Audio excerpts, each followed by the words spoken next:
Hola. Esto es Mil y una historias cortas muy interesantes por Gonzalo Ulloa Terán.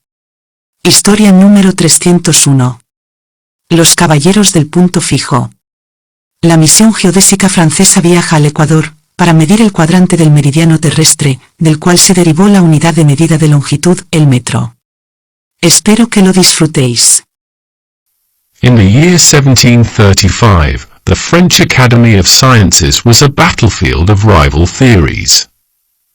Louis Gaudin and Pierre Bouguer stood before a sprawling map of the world, debating the very geometry of the Earth.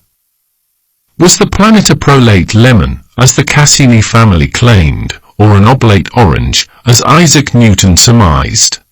En el año 1735, la Academia Francesa de Ciencias era un campo de batalla de teorías rivales. Louis Gaudin y Pierre Bouguer, ante un extenso mapa del mundo, debatían sobre la geometría misma de la Tierra. ¿Era el planeta un limón alargado, como afirmaba la familia Cassini, o una naranja achatada, como supuso Isaac Newton?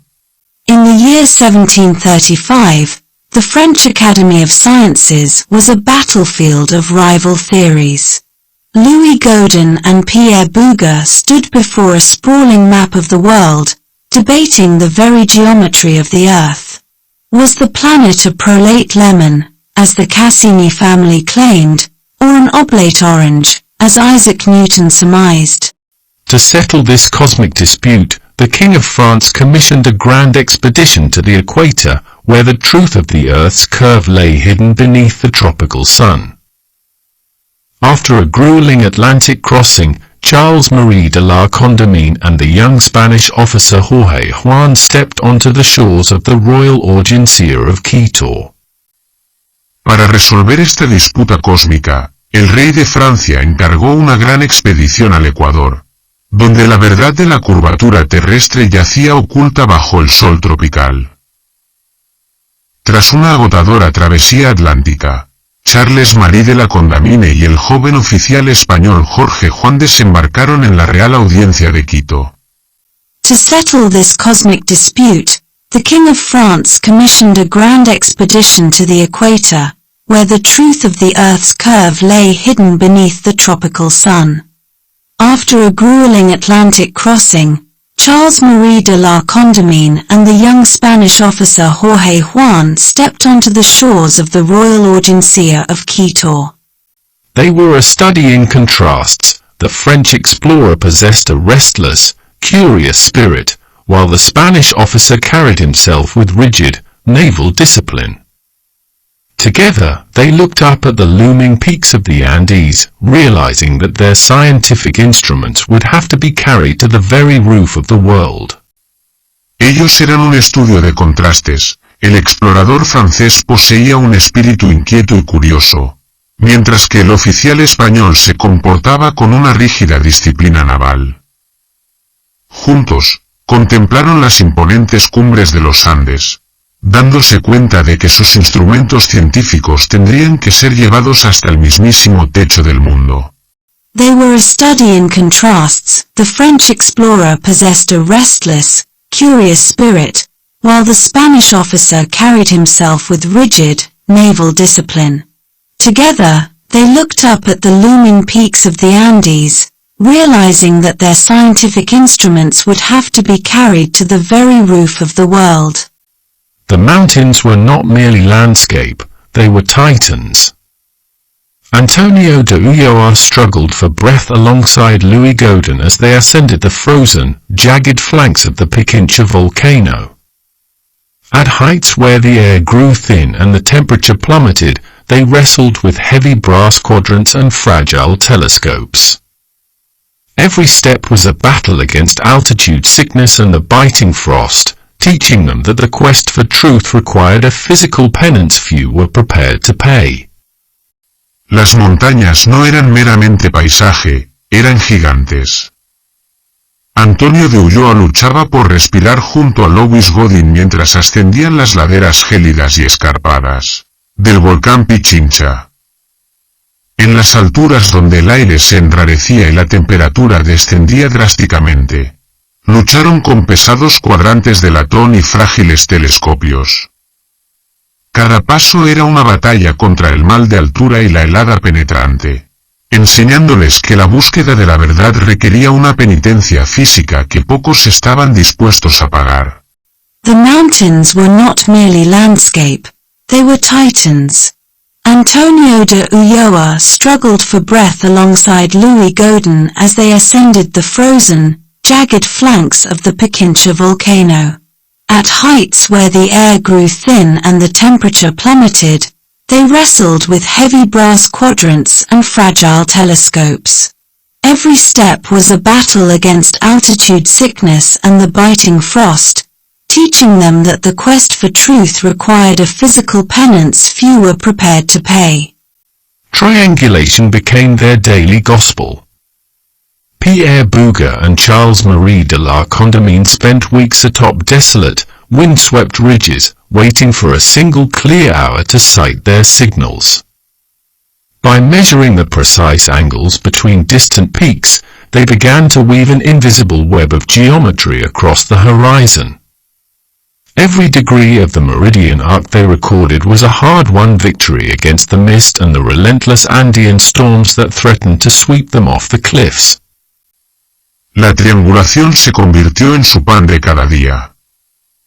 Pierre Bouguer y Charles-Marie de la Condamine pasaron semanas en la cima de crestas desoladas y ventosas, esperando una sola hora despejada para avistar sus señales. Para medir ángulos precisos entre picos distantes, comenzaron a tejer una red invisible de geometría a lo largo del horizonte.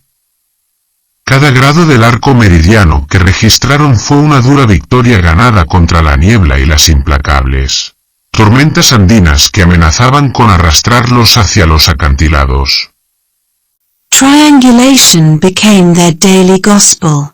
Pierre Bouguer and Charles-Marie de la Condamine spent weeks atop desolate, wind-swept ridges, waiting for a single clear hour to sight their signals.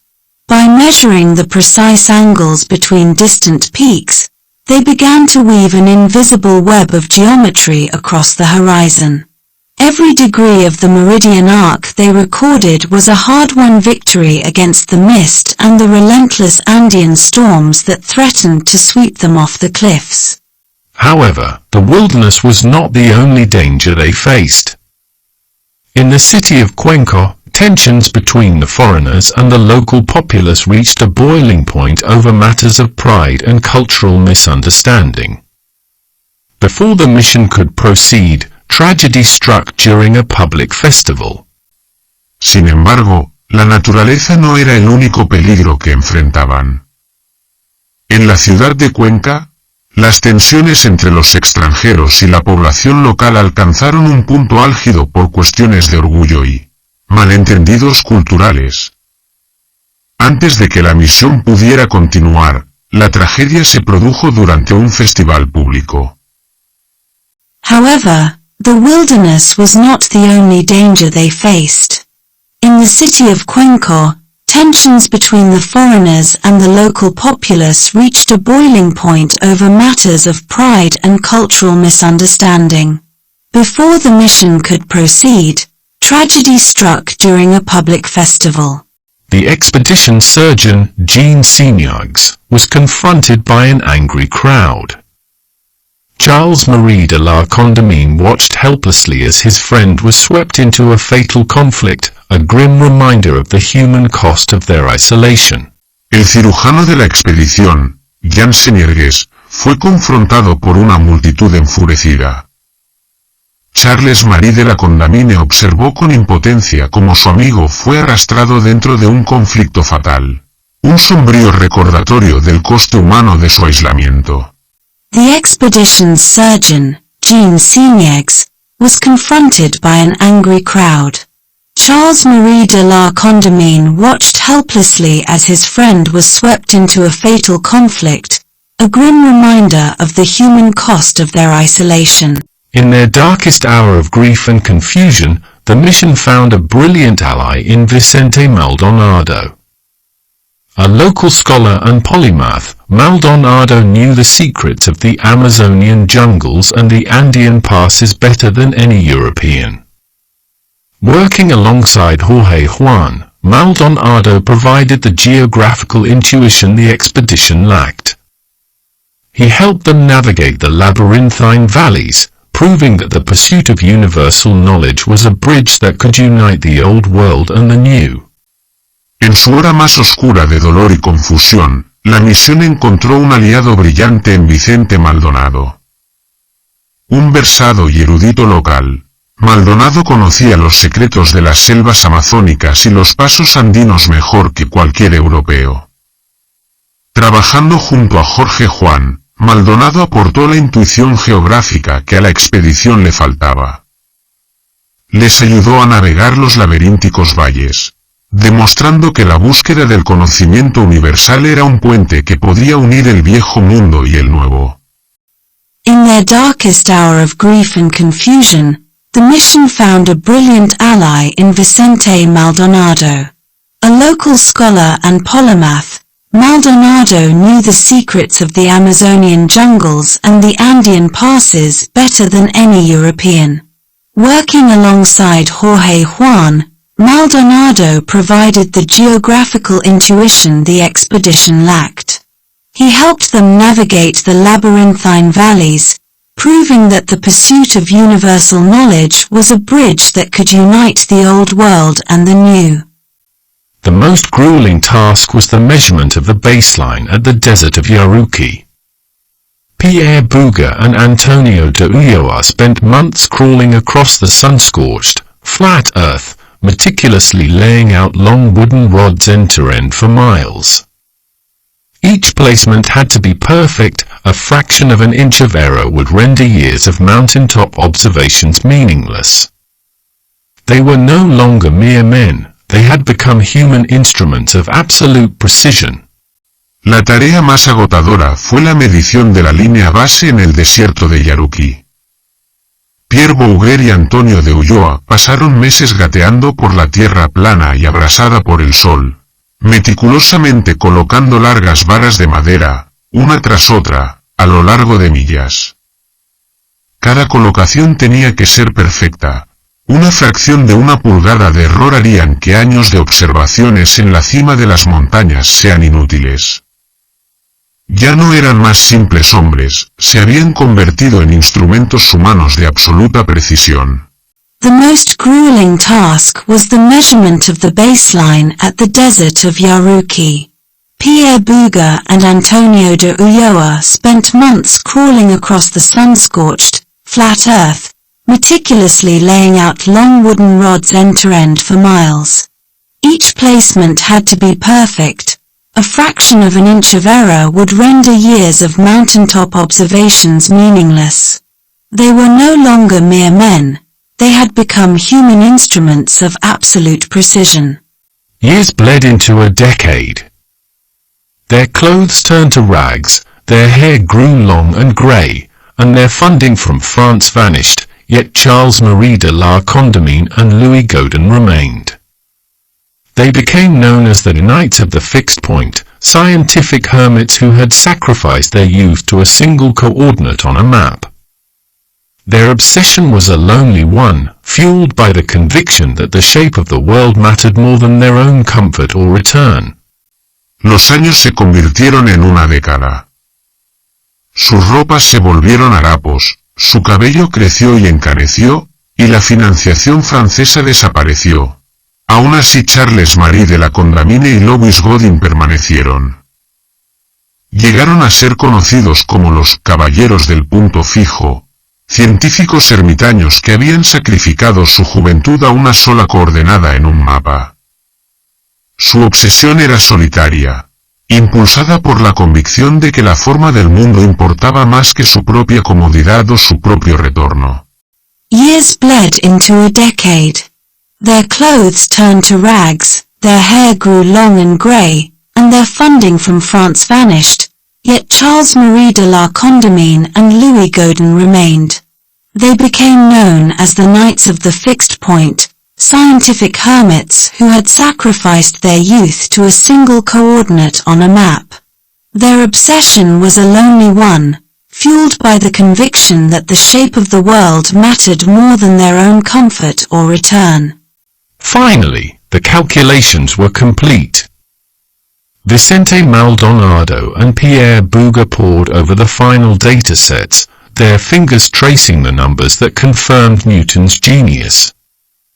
The Earth was indeed flattened at the poles, an oblate spheroid.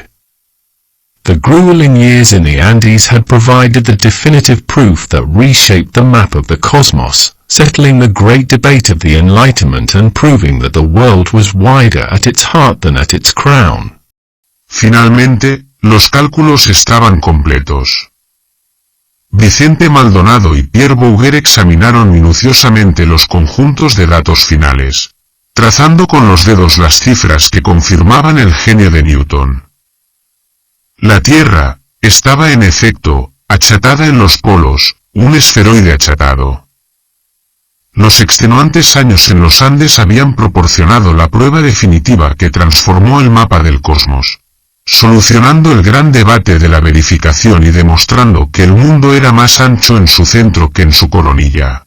Finally, the calculations were complete. Vicente Maldonado and Pierre Bouguer pored over the final datasets, their fingers tracing the numbers that confirmed Newton's genius. The Earth was indeed flattened at the poles, an oblate spheroid. The grueling years in the Andes had provided the definitive proof that reshaped the map of the cosmos, settling the great debate of the Enlightenment and proving that the world was wider at its heart than at its crown. The mission's legacy stretched far beyond the peaks of Quito. Charles-Marie de la Condamine returned to France with the precise measurement of the meridian. Years later, he shared his findings with a young student named Bastien. This data became the foundation for a new, universal unit of length, the meter. The endurance of the night had given the world its first standard of measure, a gift of order born from the chaos of the Andes. El legado de la misión se extendió mucho más allá de las cumbres de Quito. Charles-Marie de la Condamine regresó a Francia con la medición precisa del meridiano. Años después, compartió sus hallazgos con un joven estudiante llamado Bastien. Estos datos se convirtieron en el fundamento para una nueva unidad universal de longitud, el metro. La perseverancia de los caballeros había dado al mundo su primer estándar de medida, un regalo de orden nacido del caos de los Andes. The mission's legacy stretched far beyond the peaks of Quito. Charles-Marie de la Condamine returned to France with the precise measurement of the meridian. Years later, he shared his findings with a young student named Bastien. This data became the foundation for a new, universal unit of length, the meter. The endurance of the nights had given the world its first standard of measure, a gift of order born from the chaos of the Andes.